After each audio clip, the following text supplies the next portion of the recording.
এখন আমার মেয়েকে স্নান করাবো, বাট স্নান করানোর আগে ওকে অয়েল ম্যাসাজ করাতে হয়। তো এই অয়েলটা দিয়ে আমি অয়েল ম্যাসাজ করাই। আর হচ্ছে জাস্ট ভেসলিন এমনিতেও শরীর এবং চুল দুটোর জন্য খুবই উপকার। জন্মের পর থেকে আমি তাকে অয়েল ম্যাসাজ করাই, 2 বছর হয়ে যাচ্ছে আমার মেয়েটার। একটু ভেসলিন নিব, এরপরে ওভেনে একটু গরম করে, হালকা হালকা গরম, যেটা শরীরে মাখা যায় এরকম। এই তো আমি ওভেনে গরম করে নিয়ে আসলাম। এবার আমি মাসাজ করানোটা তার খুব পছন্দের ছিল। সেম এটা চুলেও লাগাবো, শরীরেও দিব।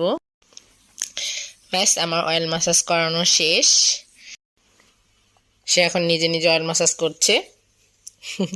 মামা কিভাবে অয়েল মাসাজ করে দেখি, কিভাবে? এভাবে। ওকে,